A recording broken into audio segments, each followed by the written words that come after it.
Update ko pala kayo, si Cordapia pala ay nandito sa Dubai.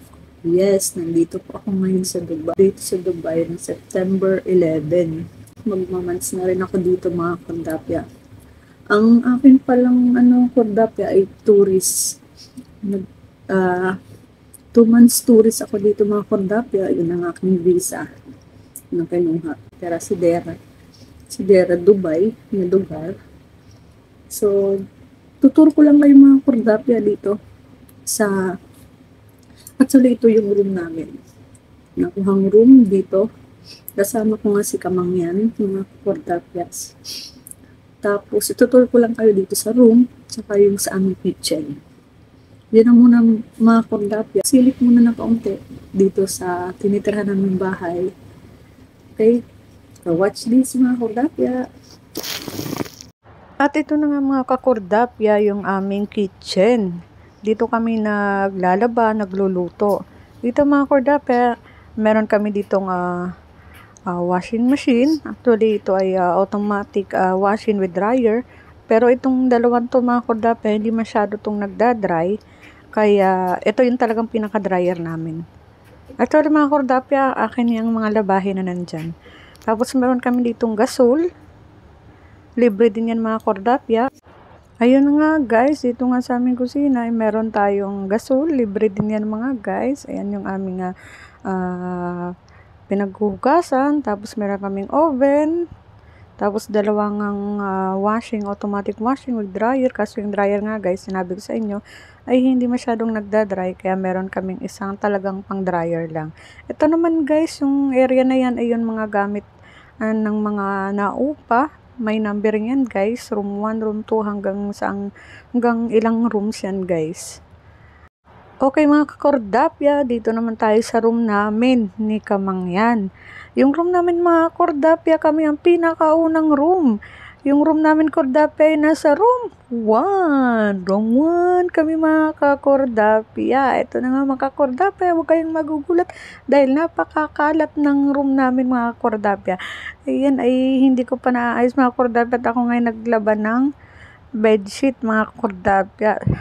Yan ay inano ko na lang yung unan diyan at pinuhanan ko nga rin ng punda. At nangangati na ako mga kakordapya. 1 linggo na mahigit na hindi ko nalaban ang bedsheet mga kakordapya. Yan ang mga kakordapya, liligpit ko muna ng kaunti. Ako'y nahiya naman bigla sa mga kalat na nakikita nyo dito sa aming room. Ito mga kakordapya nga, double deck yung aming higaan. Yan nga yung mga kakordapya o mga kalat. Hindi ko pa nagagawa yan. Maya igagawin ko yan ng kaunti. Ililigpitin ko. Ito na nga mga kordapya. Meron na kaming drawer dito. Paglalagyan ng damit. Sa aming dalawa ni Mang yan. Ayan na nga mga kordapya. Kalat din. Okay. Sana huwag na lang huwag na lang tignan. Yung mga kordapya sa taas naman ng mga sapatos namin. Dahil sikip nga kailangan ng mag-isip ng kung saan ilalagay sa tamang lugar.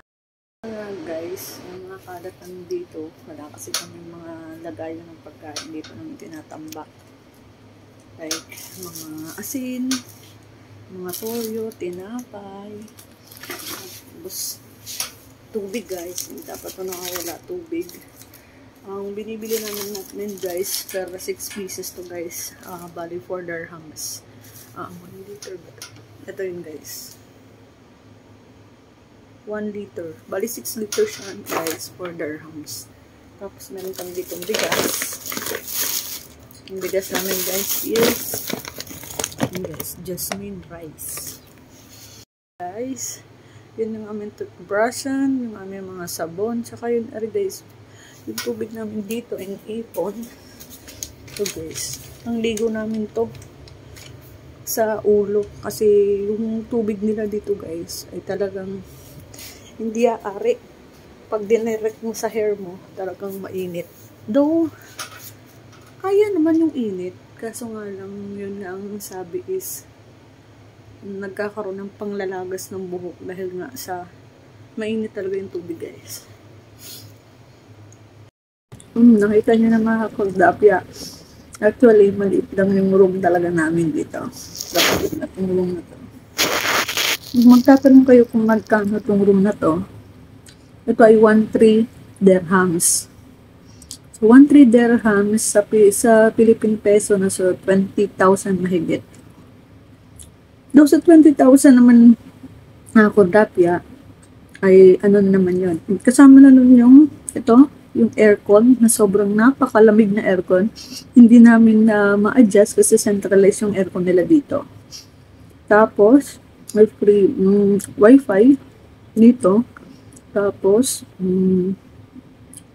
free nga yung gasol doon. Tsaka yung mga gamit doon sa kusina, yung laundry, yung mga washing, yung dryer, yung free yung mga Kordapia. May oven din doon, free din yung mga Kordapia.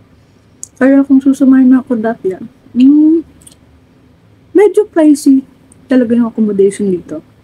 Yung accommodation talaga yung paglalaanan mo ng malaking halaga mga Kordapia. Mga Kordapia, kain pala tayo. Dala ni Kamangyan doon sa work niya. Money daw ito eh. Mahirap din naman. Yung mga Kordapia,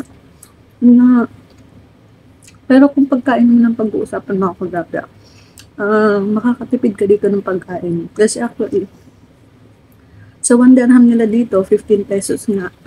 Bali 15 pesos, point something sa Philippine peso natin. Makakakain ka na dito mga Kordapia. Yung mga sibuyas nila, yung mga panglahok, talagang mura mga Kordapia. Lalo na ang sibuyas mga Kordapia. Napakamura mga Kordapia. Yung kilo something, 100 lang ata yung kilo nila dito. Yung something mababa pa. Tapos, yung mga karne nga, mga isda, mura talaga mga Kordapia.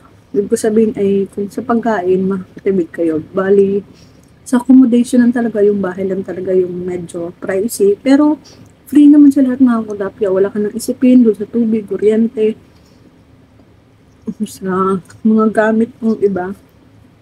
Wala ka na namang isipin mga Kordapia. Kasi dito mahal din yung load mga Kordapia. Actually, yung 1 month load, nag-load ako, gawa ng pagka nag-a-apply ako, ay kailangan ng nagdi-data ako gawa ng Google Map ko mga Kordapia kasi na hindi na din ako sanay dito sa Dubai. Hindi mga Kordapia.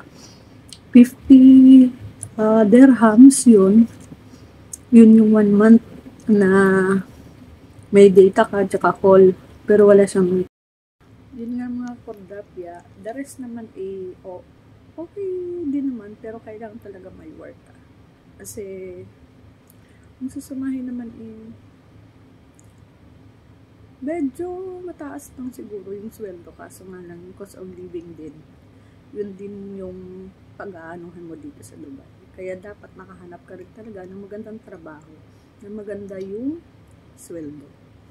So, mga first timer dito mga Kordapia, halos madalas naman ang offer nila is 2,000 hanggang 2,500 dirhams. Siguro yung mga normal na position lang. Kasi no-offera na naman ako ng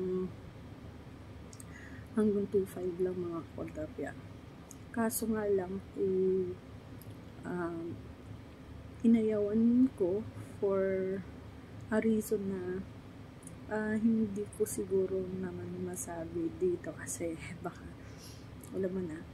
Basta nakapag-play na ako mga Kordapia actually at ang training na ako sa unang na-applyan ko nga is spa. Receptionist ng spa mga Kordapia.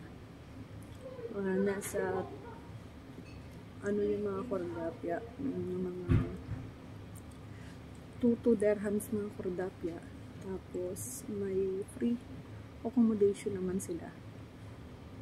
Kaso nga lang may mga trabaho na hindi ko kaya pero hindi ko tanggap yung ibang work. Basta mga Kordapia, sa mga taga Dubai alam na yan kung ano yung ibig kong sabihin. Yun mga Kordapia, din ako ng cleaners, daw mababa yung offer sa akin, 1,500. Tapos may free accommodation naman kaso. So 1.5 kasi parang hindi rin aari mga Kordapya. So hanggang ngayon, wala pa rin akong work. Hindi naman sa namimili ako mga Kordapya. Ang inisip ko is, syempre, nandito ako para makahanap ng magandang trabaho. Hindi naman totally magandang trabaho, kundi maganda yung sweldo. Ayun mga Kordapya. So, ito na muna. Medyo mahaba na ang chismis ko sa susunod. Kung may time ako, i-upload ko yung gala ko sa beach ng Dubai. First swimming ko dito sa Dubai mga Kordapya. Kaya abangan nyo yung video ko doon. Kaya mga Kordapya, salamat!